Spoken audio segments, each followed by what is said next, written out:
안녕하세요. 오늘은 한국의 교육 유튜버 황쌤의 글을 가지고 왔는데요. 수업을 잘한다는 거. 이게 대체 무슨 뜻일까요? 오늘 이 주제에 대해 한번 깊이 파고 들어보려고 합니다. 네, 바로 이 질문에서부터 오늘 이야기가 시작됩니다.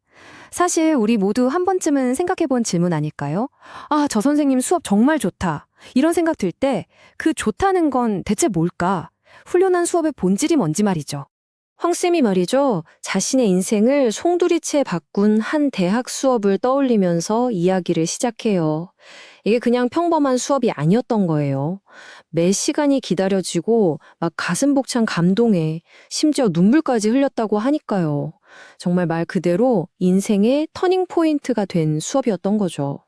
그러니까 이 수업은 단순히 지식을 막 주입하는 그런 차원을 넘어선 거였어요. 학생 한 명 한 명의 마음에 깊은 울림을 주고, 아, 나도 저런 어른이 되고 싶다, 교사가 되어야겠다, 이런 꿈을 꾸게 만들었다는 거죠. 뭐 학생들 사이에서는 이미 레전드 강의로 불렸다고 하네요. 그런데 여기서 진짜 이상한 점이 하나 나와요. 정말 신기한 반전인데요. 아니, 이렇게 인생에 엄청난 영향을 준 수업인데, 글쎄, 정작 무슨 과목이었는지, 뭘 배웠는지는 기억이 잘 안 난다는 거예요. 진짜 이상하지 않아요? 어떻게 그럴 수가 있죠? 자, 바로 이 부분이에요. 지금 보시는 것처럼 기억나는 건 뭐죠? 가슴 벅찬 감동, 교수님의 따뜻한 이야기, 내 인생을 바꾼 그 엄청난 영향력, 이런 감정적인 것들이에요. 근데 잊어버린 걸 보세요. 과목 이름, 구체적인 내용, 이런 지식적인 부분은 기억에서 희미해졌다는 거죠. 이게 바로 이 이야기의 핵심적인 역설입니다. 그런데도 왜 이 수업은 내 인생 최고의 수업으로 남았을까요? 그래서 황쌤이 이 미스터리를 풀려고 곰곰이 생각을 해본 거예요. 대체 왜 그랬을까? 하고요. 그리고 마침내 그 이유를 딱 3가지로 정리해냈습니다.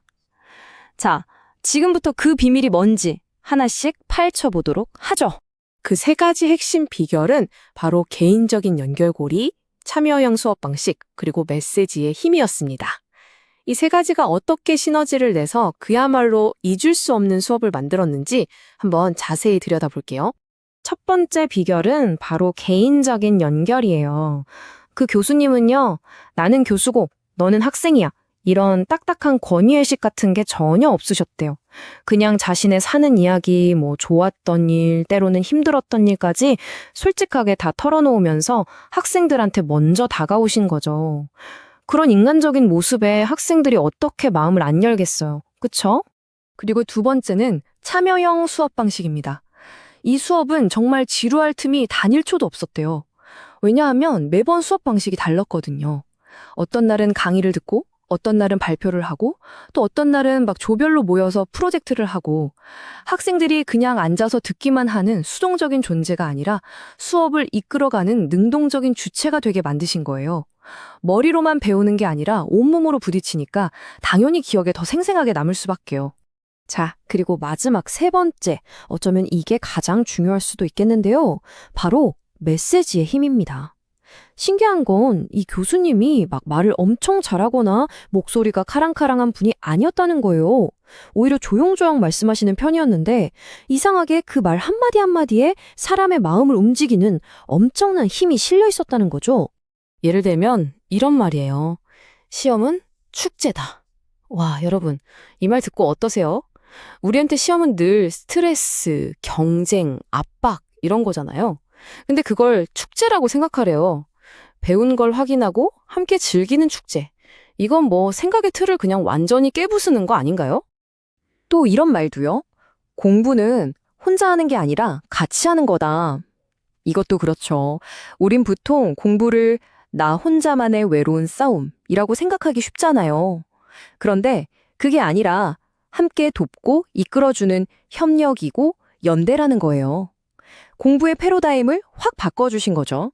그리고 이 메시지, 교육은 강자를 위한 게 아니라 약자를 돕는 것이어야 한다. 이건 정말 교육의 본질을 꿰뚫는 말 같아요. 교육의 목표가 단순히 잘하는 애들 더 잘하게 만드는 게 아니라 힘들어하고 뒤처지는 친구들을 일으켜 세워주는 데 있다는 거잖아요.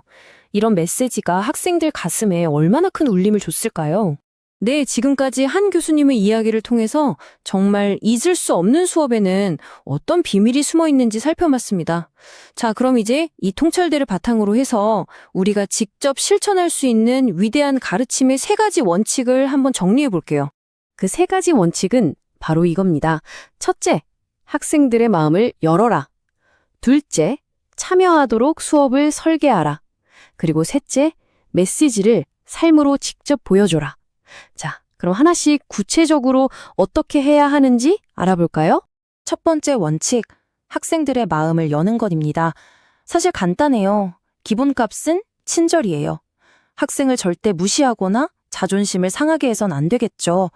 잔소리보다는 칭찬과 격려를 아끼지 않는 거예요.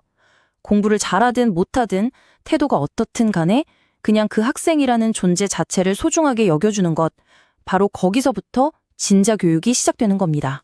두 번째는 참여를 위한 설계입니다.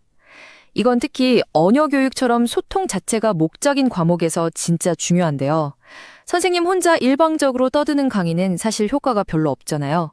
게임도 하고 역할극도 하고 인터뷰도 하면서 학생들이 계속 움직이고 말하게 만들어야죠. 매일매일 다른 방식으로 학생들이 수업의 구경꾼이 아니라 주인공이 되도록 판을 깔아주는 겁니다. 그리고 마지막 3번째 원칙. 메시지를 삶으로 보여줘라. 이게 무슨 말이냐면요. 말의 진짜 힘은 화려한 말솜씨에서 나오는 게 아니라는 거예요. 그 말을 하는 사람의 삶, 그 자체에서 나온다는 뜻입니다. 한번 생각해 보세요. 학생들한테는 지각하지 마 라고 해놓고 정작 선생님 본인이 맨날 늦어요. 그럼 그 말이 학생들한테 먹힐까요? 절대 아니죠. 말과 행동이 일치할 때, 교사가 가르치는 그 가치를 자기 삶으로 직접 살아낼 때 비로소 그 가르침이 학생의 마음속에 진짜로 가닿는 겁니다. 결국 이 모든 이야기를 딱 한 문장으로 압축하면 바로 이겁니다. 수업을 잘한다는 건 수업만 잘해서 되는 게 아니다. 이게 무슨 뜻이겠어요? 이건 단순히 가르치는 기술의 문제가 아니라는 거죠. 학생과의 관계, 그리고 가르치는 사람의 삶의 문제라는 아주 깊은 통찰입니다. 자, 오늘 한국 유튜버 황쌤의 글을 통해서 위대한 가르침이란 무엇인지 한번 깊이 들여다봤습니다. 마지막으로 이 질문을 여러분께 드리면서 마무리하고 싶네요. 여러분의 인생을 바꾼, 여러분 마음속에 남아있는 인생 선생님은 누구인가요? 그리고 왜 그 선생님이 잊히지 않으시나요? 오늘 한번 조용히 떠올려보는 시간을 가져보시는 건 어떨까요?